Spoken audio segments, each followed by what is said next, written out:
Presentamos Trocha Abierta.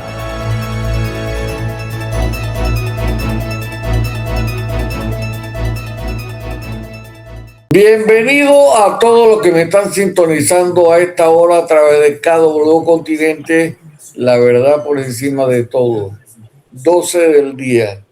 La primera retransmisión de KW Continente es a las 11 de la noche. 11 de la noche. Y estamos en Net TV, Canal 21, a las 9 de la noche. Puede ver también. Oye, qué sintonía tiene este programa. No solamente a KW Continente, que, oye, por televisión. Increíble, increíble. Yo me quedo sorprendido. Por eso es que a las 9 de la noche la gente está supuestamente ya dormida, cansada, que por aquí, por allá. Increíble, yo estoy sorprendido. Bueno, estamos aquí ahora en las redes sociales, ¿no? En YouTube e Instagram. Yo estoy aquí con el primo querido, adorado y amado. Ricardo. Hombre, señores. Dale, termine de presentarme. Vale, yo necesito que me presente. Cuero. Ricardo Alcedo Castillero. Hombre, señores, martes, segundo día de la semana, con noticias lamentables, pues en nuestro hermano país Colombia, con situaciones que pasan a nivel mundial y por supuesto con lo que pasa en Panamá. Ya el Conde del Vigo dijo dónde nos puede ver a las 9, dónde nos puede escuchar a las 12 y su retransmisión a las 11 y en las redes sociales. A la hora que usted decida tomarse un descanso o trabajando, ponga YouTube, ponga las redes sociales y ahí nos va a escuchar y nos va a ver. Por eso esta es Trocha Abierta, sin pelos en la lengua, papá. Licenciado Irving Domínguez Bonilla. Buenas tardes y buenas noches, caros amigos del programa Trocha Abierta Nacional e Internacional a través de Next TV y KW Continente. Saludos, estimados radioyentes, televidentes y cibernautas. El licenciado Martín González Barría. Saludo a todos los distinguidos radioescuchas, televidentes y cibernautas de este su programa Trocha Abierta. Y mi solidaridad con los hermanos de la República de Colombia, así como mis condolencias y muestras de pesar para las personas que han perdido familiares. Se habla ya más de un centenar de fallecidos, más de casi 700 heridos y personas desaparecidas. Así que mi solidaridad y condolencia allá en todo lo conocido como el área del eje cafetero, allá en Manizales, en el área de Pereira y en el área de Pesqueira, igualmente, al igual que en la área de Cali, que también salió afectada allá en Colombia. Bueno, mira, ayer yo estaba viendo un reportaje sobre el Banco Ambrosiano. ¿Usted tiene idea a qué se dedicaba el Banco Ambrosiano? Es el Banco de Ambrosio. No sé si decírtelo literalmente a qué se dedicaba, pero obviamente... No, dímelo. Alabar todo el dinero de la mafia de Italia. Correcto. Alabar todo el dinero de los negocios más grandes que tiene el Vaticano. De hecho, no sé literalmente en qué año estaba el Papa Pablo VI, todavía estaba vivo, y uno de los cardenales, que terminó siendo el Papa Juan Pablo I, él estaba muy angustiado y él quería ser una de las personas que quería investigar qué es lo que estaba pasando con el banco, porque habían transacciones inusuales, transacciones de muchos millones de dólares. Y bueno, él queda siendo el Papa Juan Pablo I y casualmente no sé cuánto tiempo duró, yo creo que no duró ni un mes y medio, ni 2 meses. No duró un mes. Y el Papa Juan Pablo I, no recuerdo el nombre de él, legal, pues amaneció muerto, nadie sabe, dicen que de un infarto, pero las investigaciones arrojan que sí, él fue aparentemente envenenado, y eso quedó totalmente en un secreto dentro de las instalaciones del Vaticano. De hecho, el director del mismo banco que había prestado para hacer ciertas negociaciones también amanece muerto un par de días después. Y un cardenal, que era el enlace entre el director del banco y el Vaticano. Pero sí, literalmente el Banco Ambrosiano ha sido el banco del Vaticano y ha sido por todos los años el que se ha prestado pues para lavarle todo el dinero, más que todo a la misma mafia italiana, ¿no? Hacer préstamos que se deriven y pasen por el banco Ambrosiano y después aparezca en otros bancos ya libre de impuestos, porque el Banco Ambrosiano pues simplemente hace préstamos o hace desembolsos ya totalmente legales. Eso es lo que es el Banco Ambrosiano. El Papa, Ricardo, el nombre es Albino Luciani. Según la IA, fue un importante banco privado italiano fundado en 1896 y conocido como el Banco de los Curas, que quebró en 1982 en medio de un enorme escándalo de corrupción, fraude y conexiones con la mafia y la logia masónica. Se dedicaba a una entidad financiera tradicional y el banco católico más grande de Italia. Captaba ahorros públicos, gestionaba grandes carteras de inversión de la burguesía, ya por eso que estaba vestido Alfonsito. Bajo la gestión de su presidente, desvió fondos masivamente mediante una red de sociedades fantasma offshore para blanquear dinero ilícito. Pertenecía a Roberto Calvi, presidente y máximo ejecutor de la expansión internacional y las operaciones financieras, entre otras cosas en sus conexiones con el Vaticano, accionista privado y otros inversionistas de la burguesía italiana, vinculados directamente a redes de poder político y la logia masónica secreta. Mérito Rodríguez, González Rodríguez. Buenas, saludos a todos de Chitré. Sin agua. Sí, Chitré sin agua. ¿Qué opinas bueno, tú lo que menciona el Banco Ambrosiano, Mérito? Sí, ¿qué puedo decir del Banco Ambrosiano? Se ha dicho tantas cosas y he escuchado por encima lo que han hablado aquí del Banco Ambrosiano. O sea, la Iglesia Católica es una institución, primero, que ya tiene 1600 años. Desde que se oficializa prácticamente con el Imperio Romano, con Constantino, todo esto de que se hace oficial la religión y después pasa a ser, se convierte en parte del imperio, y con eso, lamentablemente, posteriormente ha sido objeto la historia de la Iglesia Católica de un montón de controversias, disputas por el liderazgo de la Iglesia. Los papas, ha habido momentos en la historia que ha habido 5, 6, 7 papas, guerras prácticamente intestinas entre los franceses, los italianos. Es bastante delicado y complejo el tema, porque se maneja como parte de esa oficialidad del Banco Ambrosiano para financiar una serie de cosas. Ahora, recordemos también que hay posiciones que nos pueden resultar a nosotros, digamos, fuera de lo que es el ámbito de lo que debiera ser el clero o la confesión, pero esto siempre tiene sus aristas. Recordemos que el Islam en varias ocasiones se ha tratado de tomar no solamente Jerusalén, donde tienen su poder la mezquita de Al-Aqsa, sino también de tomarse Europa. De hecho, han tomado ciudades de Europa en distintas épocas, y eso se produjo las distintas guerras, como las cruzadas. Entonces, esto es bastante complejo, Alfonso. La verdad que pensé que el tema iba a ser el lavado de dinero de las iglesias específicamente, pero el caso del Banco Ambrosiano realmente, ¿cómo te explicaría, no?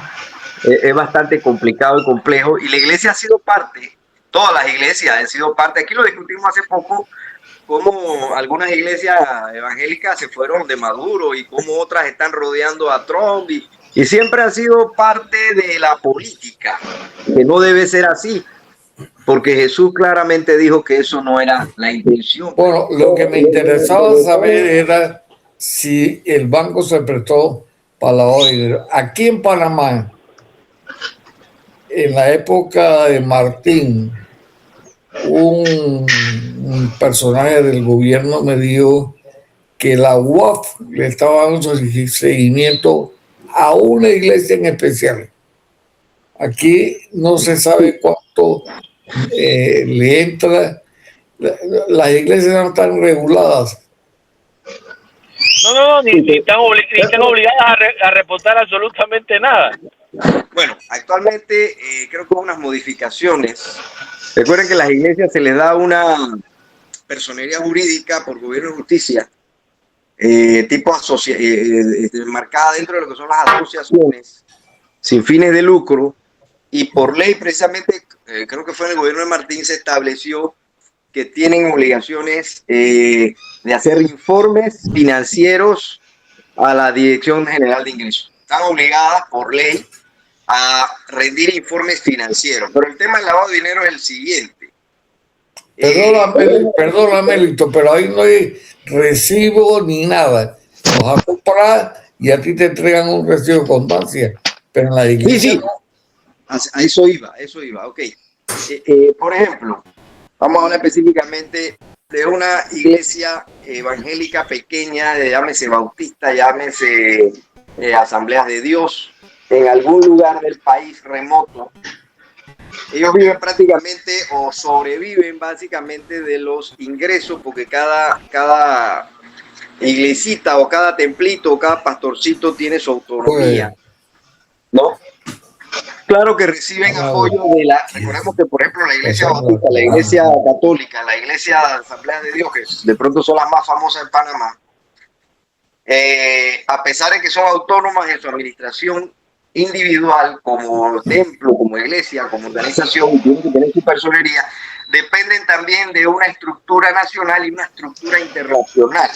Aquí la iglesia católica depende del Vaticano en cierta forma, la iglesia partida pentecostal o la Asamblea de Dios, perdón, depende de la congregación a nivel nacional, que se llama un concilio, y depende también de los Estados Unidos, porque son iglesias creadas en los Estados Unidos. Ahora, el punto, ¿cómo es que se lava el dinero? Definitivamente, el lavado de dinero es agarrar un dinero que no es lícito, introducirlo en algún lugar que pueda darle un matiz de lícito, y de esa manera entonces sacarlo de alguna forma, haciendo ver que es un dinero transparente, y por eso se habla del lavado o del blanqueo de capitales. Las iglesias pequeñas, bueno, repito, difícilmente pueden estar metidas en ese tema, en Panamá específicamente, pero sí hay iglesias enormes que reciben muchísimo dinero, como tú dices, sin control alguno, donde la gente va y deposita, o la gente, cuando el apóstol, el pastor empieza a hablar y decir: si usted quiere una casa nueva, venga y ponga $2,000 aquí. Si usted quiere un carro nuevo, traiga $20,000. Usted va a tener una camioneta de 150,000, como las que tiene Alfonso Castillero. Oye, nadie le dice a Melito que el audio de él no está bien. No está bien. Sí, tiene un problema de audio. Bueno, con el tema del Banco Ambrosiano, y retomando la pregunta que había hecho Alfonso, efectivamente una de las tesis que siempre, o de las historias turbias que se ha manejado con respecto al Banco Ambrosiano, fue la muerte de Albino Luciani, Juan Pablo I, y justamente producto de la investigación que se estaba iniciando con respecto a las actividades ilícitas que se estaban llevando a cabo con el banco y con los fondos de la iglesia. Siempre se ha dicho, siempre se ha planteado la hipótesis de que Juan Pablo I fue objeto de un asesinato por parte de la mafia italiana y por parte de miembros de la iglesia que estaban involucrados en las actividades ilícitas que se estaban cometiendo con el banco. Mira, yo les voy a recomendar un libro. Búsquenlo en Amazon, porque yo no sé si en Panamá no lo venden. Se llama El Banquero de Dios. Sí, ese es el título. El Banquero de Dios. Si a usted le gusta leer y quiere investigar un poquito más y quiere saber literalmente de qué se trata, busque este libro, El banquero de Dios. Y ahí usted podrá omitir su opinión, podrá saber qué es lo que ha pasado por muchos años en el Vaticano, en la Iglesia Católica, quienes han dirigido pues, la cabeza de Roma. Búsquelo, El banquero de Dios, así se llama el libro. Estoy seguro que cuando lo empieza a leer, no va a poder terminar de leerlo. No va a dejar de ver. Mira, en Panamá. Bueno, el banquero de Dios, ayer hubo un hecho interesante que yo no sé si ustedes no lo desean comentar o qué, y fue la aprehensión del exdirector de la Dirección General de Ingresos en la administración anterior y de su señora esposa, que es la otra persona que fue privada o aprehendida de su libertad corporal, y que yo me imagino que atendiendo el mejor criterio de Irving, que maneja mejor el proceso penal que yo, debe estar siendo llevado hoy o dentro de las próximas 48 horas ante un juez de garantía. De garantía. Sí, correcto. Para que le legalicen la aprehensión, a ambos me imagino, la famosa audiencia combo, le determinen medidas cautelares, qué tipo de medidas, y le generen o le imputen cargos ahí en ese mismo momento. Hay que resaltar que ese caso que mencionas, por el cual fue aprendido, no guarda relación con la operación Pandora de créditos fiscales. Correcto. Este caso específico es el que se generó a nivel de la Contraloría con un informe de auditoría relacionado a supuesto enriquecimiento injustificado. ¿Quién es? Publio de Gracia, oye. El exdirector general de ingresos del gobierno. Oye, pero tú estás tan perdido así, Alfonsito. ¿Qué pasa contigo? Publio Cortés y su señora esposa. ¿Publio Cortés o Publio de Gracia? Publio de Gracia. Publio de Gracia, corrijo. Entonces, Julio Cortés es un colega, es otro colega. Es otro colega, ¿verdad? Que también creo que tuvo ahí. Que también fue director general de ingresos. Julio de Gracia, corrijo. Gracias. Julio de Gracia, Julio, no me asustes al colega Julio Cortés. Oye. No. Creo que ahí la auditoría hizo un alcance de, casi $750,000. Hablan de la captura de 6 vehículos de alta gama, hablan de fincas, hablan de 4 cuentas que han sido pues secuestradas, retenidas. El tema es que no solamente se trata de enriquecimiento injustificado, entiendo también que los cargos van a derivar a blanqueo de capitales, justamente por lo que mencionas. Correcto, también hay blanqueo y se habla de una empresa constructora famosa ya también, de origen de la madre patria, joder macho, donde se hablaba de que debía estar cancelando aproximadamente $16 millones, y de esos $16 millones hubo un acuerdo donde solamente pagó cerca de 3 o 4, y que se habla de a través de una tercera persona que recibió poco más o menos la friolera suma de $400,000 que están en esa fase de investigación. Entonces, mira, yo en el caso del señor de Gracia, si es inocente, que se le respeten sus garantías procesales.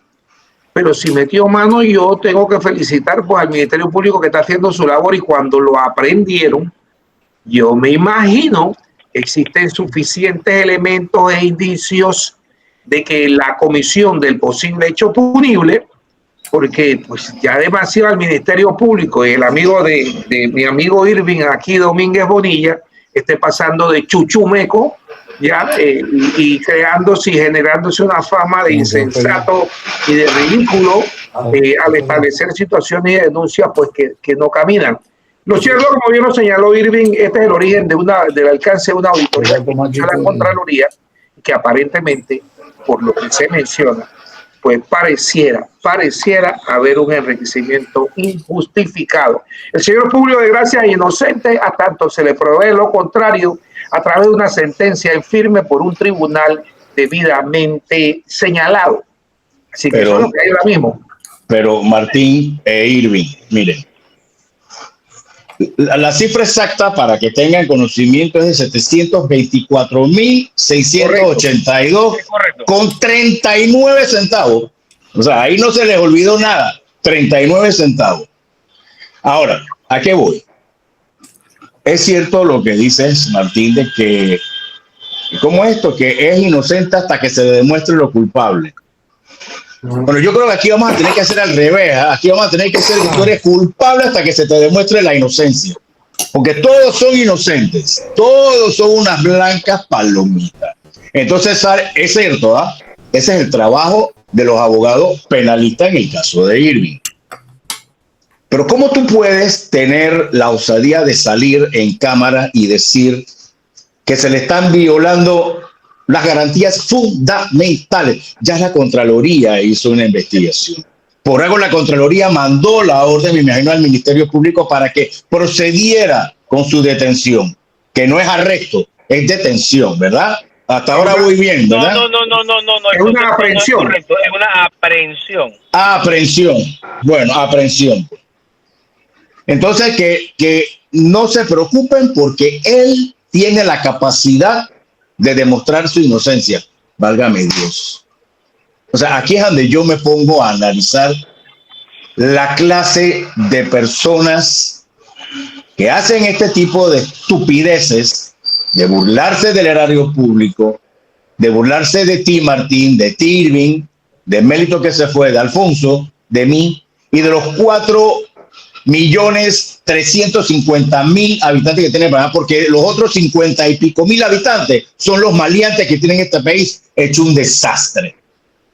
Entonces, ¿cómo tú puedes tener la capacidad de salir en un medio de comunicación sin vergüenza? O sea, no es que sea sin vergüenza, sino no tienes vergüenza y decir que se le están violando sus garantías fundamentales. Si ya hay pruebas. Claro, la fiscalía ahora tiene que demostrar cómo fue que este señor hizo toda la operación para tener los carros, las fincas, los negocios que tiene, con su salario como director de la DGI. Y antes creo que fue del registro público, si no me equivoco. Corrígeme, Irving, también algo. Tengo entendido que él, al momento de tomar posesión, debió haber entrado con una declaración jurada de renta. Es correcto. Al momento de salir, Declaración jurada de ingresos. de ingresos O de bienes, de bienes. De ¿no? ingresos y bienes. Ingresos y de bienes. bienes. Entonces, al momento de salir, debió tener otra declaración. Si Es correcto, esto no entrada coincide, y salida. y de salida, si esto no coincide y les hallan, como dicen allá donde uno, allá en Chitré, les hallan más de lo que manifestó tener, todo indica, pareciera haber una situación de un enriquecimiento injustificado. Me corrige, Irving. Espérate, pero aquí va a venir el punto. Y él tiene que acreditar si se ganó la lotería, si Ricardo le dio una donación. Sí, pero déjame explicar. Esa declaración jurada de bienes es de los bienes que están a nombre tuyo. Yo me imagino que tiene que haberlo anunciado a nombre de él. Lo más seguro, y yo agarra a cualquier funcionario, la entrada y la salida va a ser igual, pero es que las cosas no están a nombre de él. Justamente ese proceso de blanqueo de capitales implica también el uso de terceros, personas naturales y jurídicas, a través de los cuales tú traspasas los bienes para que no aparezcan a nombre tuyo. Porque justamente la declaración jurada de bienes, si fuera por eso, aquí todos los funcionarios estuvieran presos, porque las cuentas no le van a cuadrar de entrada y de salida. Entonces, esa es la situación con muchos... Esa será la razón de ser de la señora detenida. Pregunto, porque aquí hubo un presidente.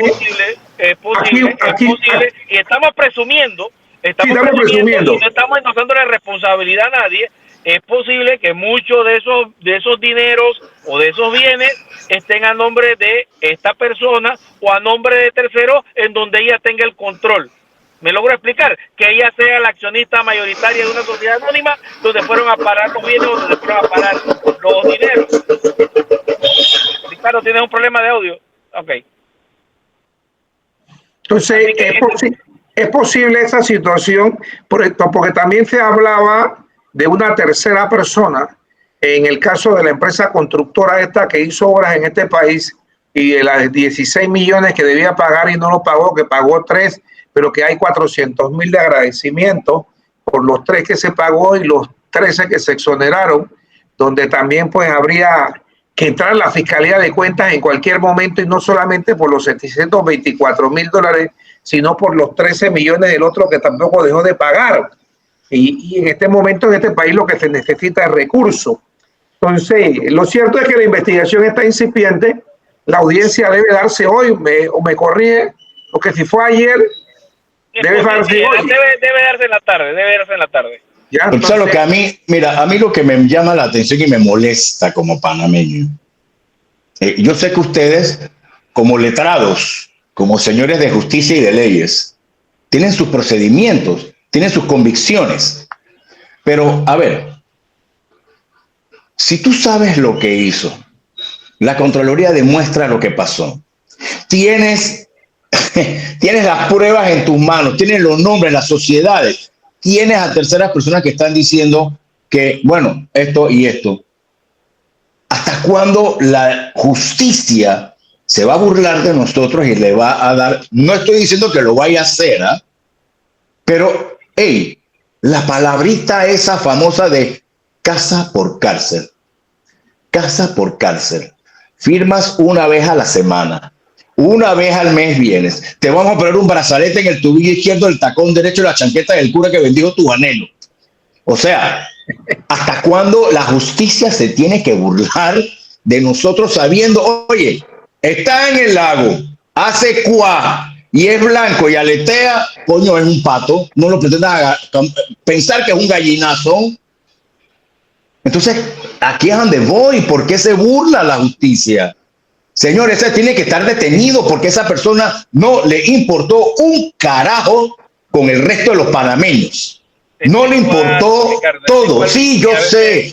Irving, vas a venir con la parte legal, con la parte muy bonita, donde sientas a la niña y la peinas. Ricardo, si eso fuera así, entonces le tase moi, pues el Estado soy yo y hago lo que me da la gana, como decía Luis XIV.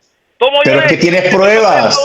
Es que pero tienes pruebas ya, Irving. Pero él también tiene derecho, Ricardo, atendiendo la presunción de inocencia que hablábamos con anterioridad. Sí, el hombre es inocente, el hombre es inocente. Hasta que se le pruebe lo contrario. Hasta que el Estado, quien tiene la carga de la prueba, demuestre de que él es culpable. Contra toda duda, porque incluso si hay duda, tienes que absolver.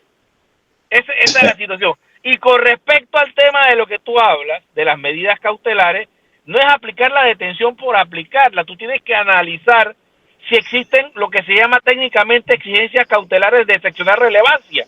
Si el tipo es peligroso para él mismo, para la víctima o para terceros, si forma parte de organizaciones criminales, si hay riesgo de fuga, si hay riesgo de destrucción de pruebas. Si es una persona que ha estado pendiente de su proceso, si ha participado en diligencia, si tiene un abogado, si se obliga a entregar su pasaporte, por ejemplo, si tiene un arraigo familiar, laboral en Panamá, en el territorio nacional. Entonces, ¿por qué aplicar la detención para impedirle incluso poderse defender? Porque detenido no te puedes defender adecuadamente. Todo eso lo tenía Genaro López Rodríguez y un juez de garantía, que además de la condición de la edad, ya una fiscal del Ministerio Público le pidió la detención, y además de el juez de garantía se la concedió hasta que llegó el Tribunal de Apelación y le dijo, señores, después de una disertación magistral del colega Quintero sobre la aplicación de esas medidas cautelares, sobre todo ese manual elaborado por el propio Ministerio Público, y es aquí donde entra y se tuerce la puerca el rabo. De verdad se está esta institución actuando con independencia, con libertad, desapasionadamente, despolitizadamente, y está haciendo lo correcto. Casos como el de Genaro López Rodríguez ponen en tela de duda esa actuación. Y por eso dije lo que dije la vez pasada. Sí, no, y nuevamente, en la situación de Genaro, El hombre se había presentado al proceso, tenía su apoderado, tiene 70 años, que para mí eso no es que te obliga a darle la medida distinta a la detención, pero tienes que considerarlo. Tiene arraigo familiar, arraigo domiciliario, o sea, no hay peligro de fuga. Tenías 4 años de haber recabado todos los elementos de convicción para la investigación. Yo te lo digo en lo particular, yo ahí sí coincido contigo, Martín, de que eso ameritaba aplicar una medida proporcional al escenario o situación, que era que se reportara y tuviera impedimento de salida. Ahora bien, si tú me traes a mí aquí a Saúl Méndez, a ese sí le ordeno la detención porque hay peligro de fuga. Pero yo no hablé de Saúl, yo hablé del caso específico de Genaro. Yo te entiendo, pero para que veamos las proporciones y que Ricardo, la explicación tenga cierto grado de ejemplificación. Mira de Genaro versus Saúl. En el caso de este muchacho que acaban de aprender en el día de ayer, hay que analizar todos esos elementos para considerar si amerita aplicarle una detención preventiva o una medida cautelar distinta. Además, pero a mí me da la impresión, y yo no lo voy a hablar técnicamente como ustedes lo están hablando. Yo lo voy a hablar como un panameño que se siente burlado, se siente estafado. Mira, no es posible que tú puedas pensar que esta persona, claro, no se va a escapar, yo entregué mi pasaporte, yo estoy cooperando, yo estoy haciendo todas las diligencias normales, pero esa persona no pensó eso cuando estaba en su puesto y le valió 3 pares de madre con el resto de los panameños para él beneficiarse de todas las situaciones que podían beneficiarse, porque él te robó a ti y al pueblo panameño. O sea, si tú me pones a mí decir, él hizo algo contra la personería jurídica y económica de un país. Presuntamente se robó, presuntamente se enriqueció. O sea, yo no quiero aseverar nada porque yo no soy el juez. Yo no soy el juez. Hey, señores, vamos a robar. Hasta el fiscal, hasta que no se llegue a la fase de sentencia, tiene que hablar de presunto delito. Señores, ya usted sabe. Mira, ya ustedes saben que el negocio para entrar al gobierno es robar. Robar. Yo no conozco el escenario de Publio de Gracia en estos momentos. No lo conozco, no sé cuál es. Sé que hay un informe de auditoría de la Contraloría. Ese informe refuerza como mínimo una imputación de cargos, porque con ese elemento es de peso para una imputación de cargos. De ahí en adelante se abre el proceso de investigación formal, el término de investigación formal en la cual la defensa le tocará demostrar de que esos ingresos están debidamente justificados. ¿Qué país es el que te agarra y te pone con cadena perpetua por tú robarle al Estado? ¿Singapur? Creo que es Singapur. No. Creo que te matan. En China te fusilan.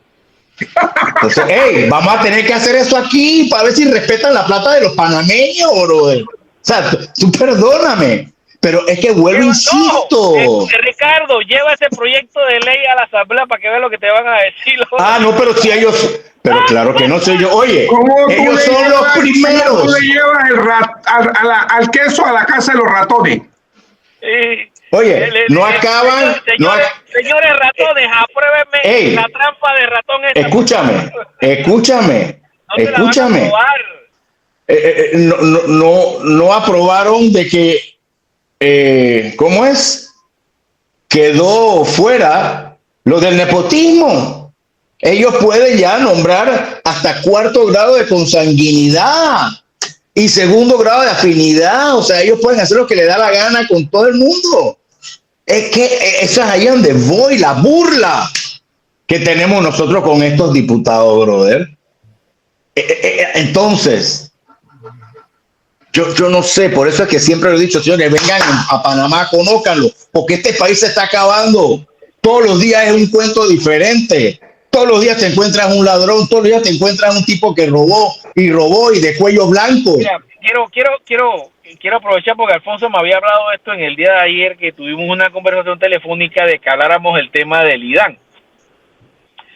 Creo que hace un mes atrás o hace unos 20 días atrás, salió publicado un artículo mío sobre el tema de cómo llevar el tema del IDAN hacia la conversión de una empresa estatal. Y justamente después del artículo, y no quiero pensar de que efectivamente el diputado Alain Cedeño se copió, pero parece que la idea caló de alguna manera y acaba de proponer o acaba de presentar un proyecto en esta vía, de crear una especie de empresa estatal o asociación público-privada. Este tema del artículo que escribí sobre ese tema estaba fundamentado en un informe del BID, cuyo detalle fue publicado por el diario La Prensa. Y el BID, en sus recomendaciones, hablaba de hacer la conversión de el tema del IDAN a una empresa estatal. Y en ese sentido, en el artículo, yo exponía de que esto no estábamos inventando el agua tibia, porque justamente en otros lares, justamente en Colombia, en España y en otros países, hay empresas municipales dedicadas al suministro eléctrico y al suministro de agua potable que funcionan de forma adecuada.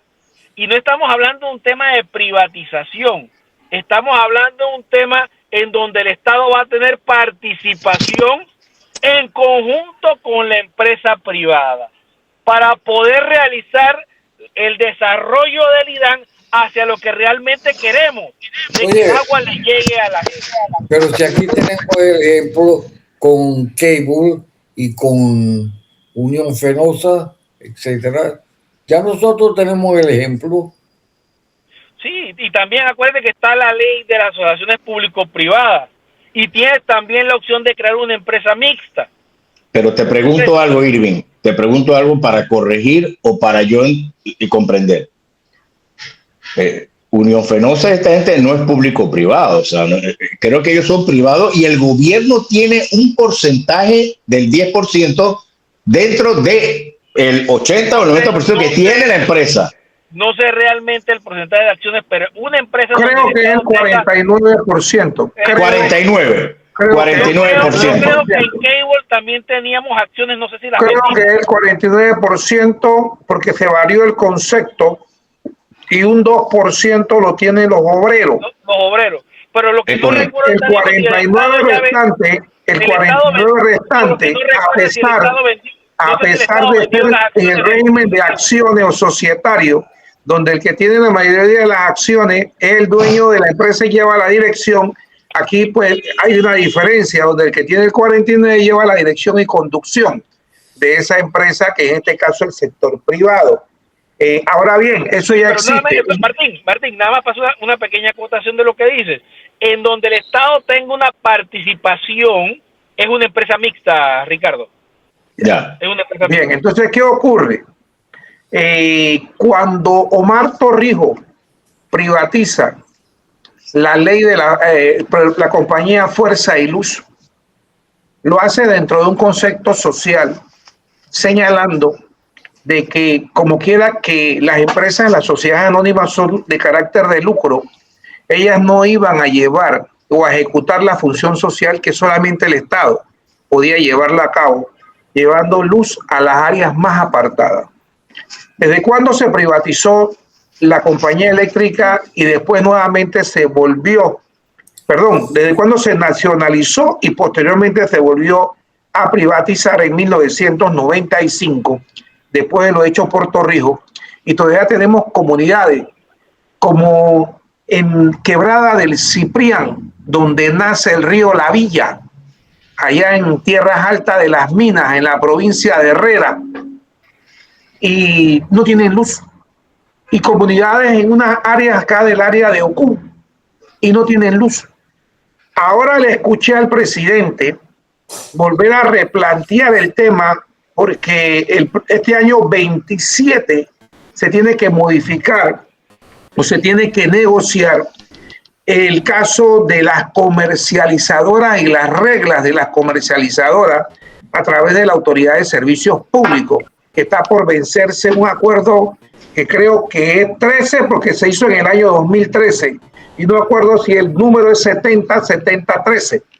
Entonces, nuevamente él piensa o pretende dar la misma situación cuando en un momento después de las privatizaciones, recuerdo un comentario de alguien del Banco Mundial que se había cometido un error con las privatizaciones en empresas esenciales como esta.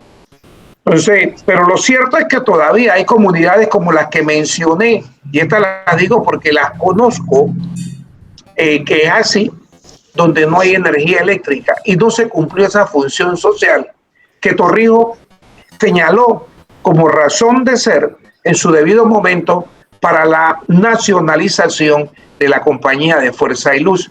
Y eso hay que tomarlo en cuenta en futuras situaciones y condiciones para procurar generar bien común a toda la sociedad que conforma el Estado panameño, y es lo que habría que vislumbrar.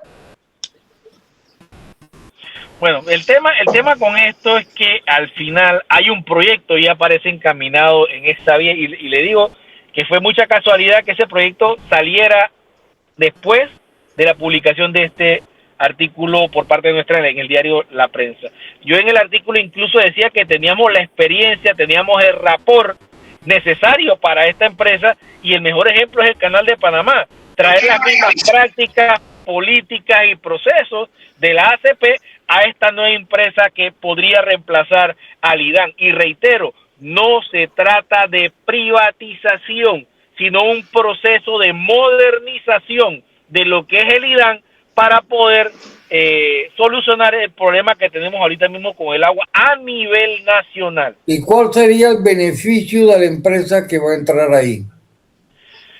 Es que el beneficio es lógico. Vas a tener que ver cómo dice el tema de cobro, el ingreso que se obtiene a través del pago de la tasa del IDAN por el servicio de suministro de agua.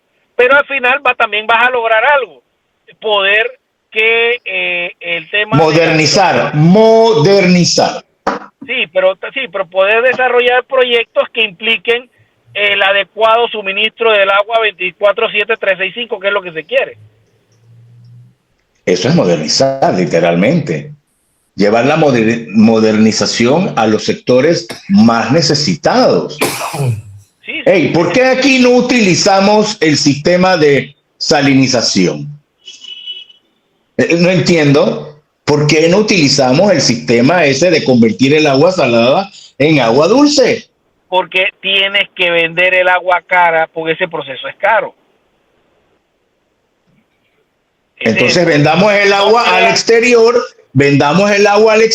como aquí lo propuso, no recuerdo quién, que Panamá, y Rodrigo Noriega, que entonces Panamá haga una empresa, para exportar agua, y de ahí entonces se sacan los beneficios para que el agua sea más barata para Panamá, brother. Ricardo, es que ese es el sentido lógico. El problema es que esta gente piensa en minas. Eso es lo que están pensando ahorita mismo, en vez de meterle la cabeza, meter las ideas, meter el dinero a proyectos justamente para aumentar el tema del agua en el país. La siguiente guerra mundial, señores, no va a ser por petróleo, no va a ser por cobre, va a ser por el agua. Bueno, bienvenidos a Panamá.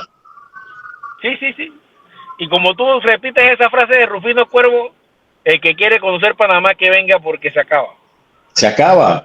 La gente no lo quiere entender. Nos están acabando estos políticos del carajo, que no les importa con nada ni con nadie.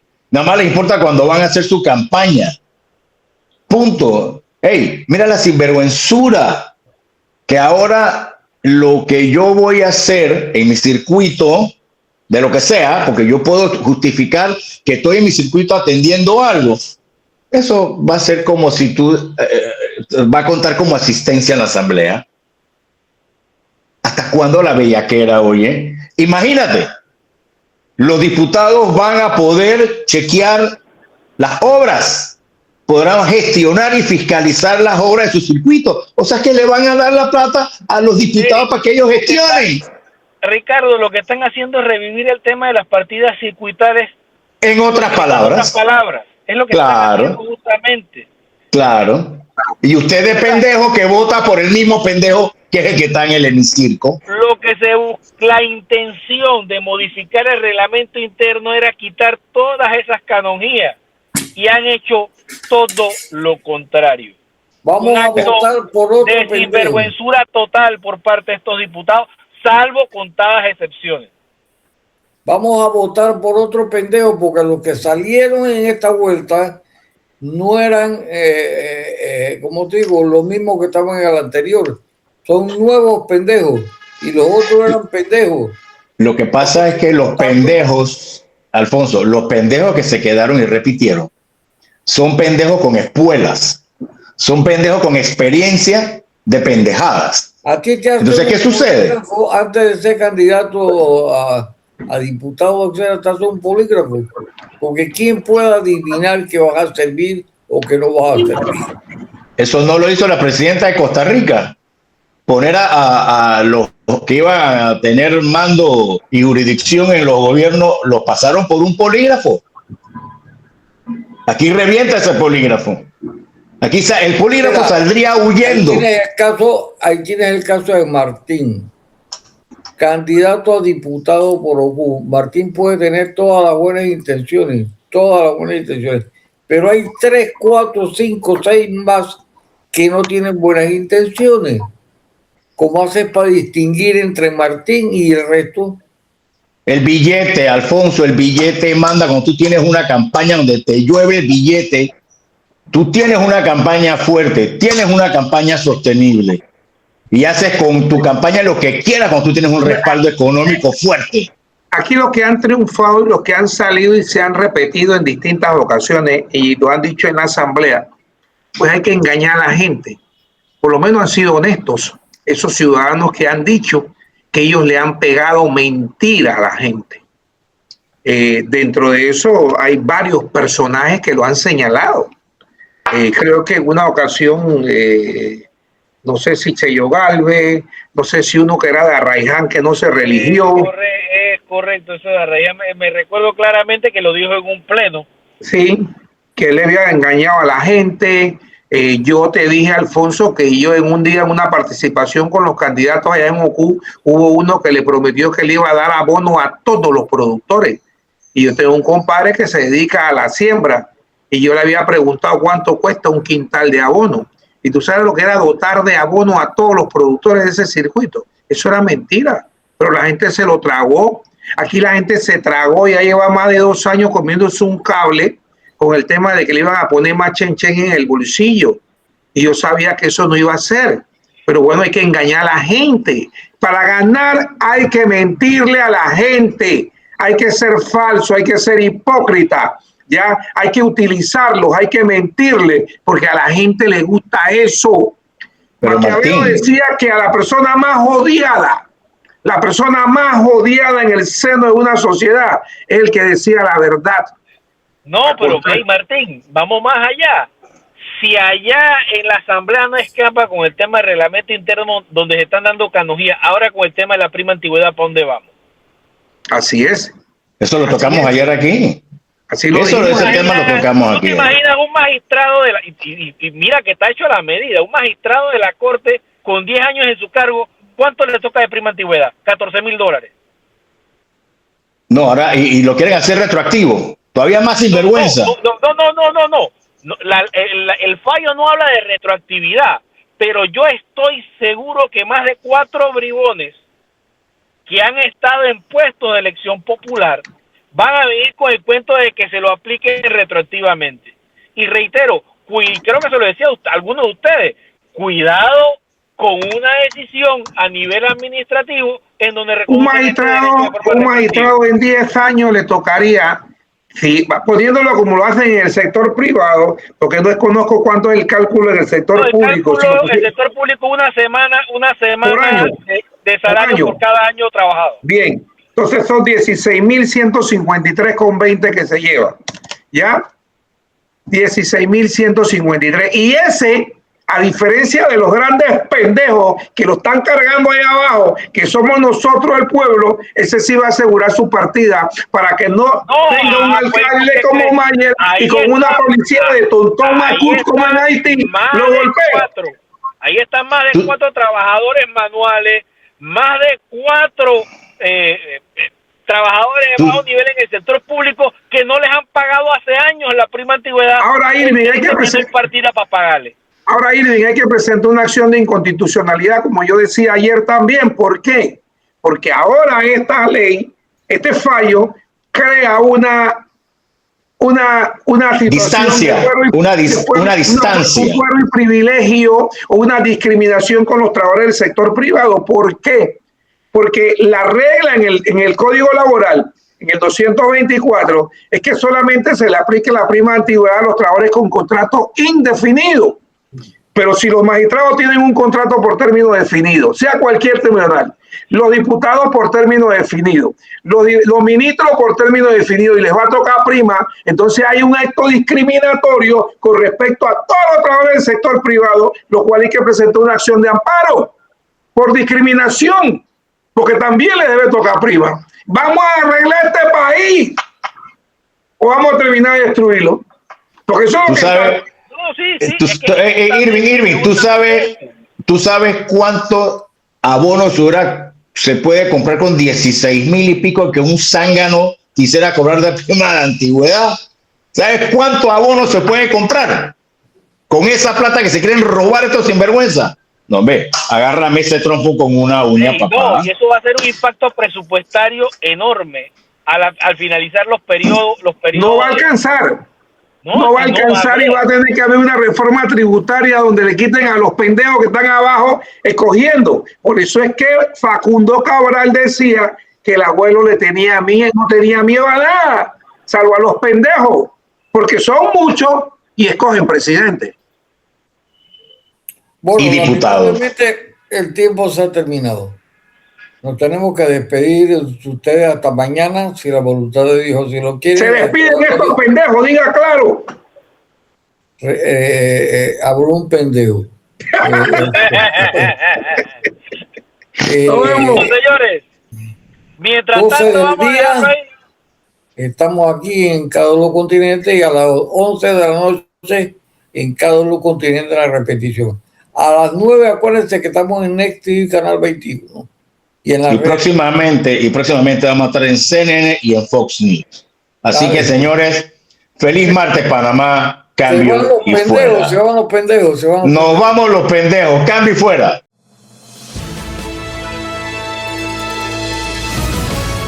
Hemos presentado Trocha Abierta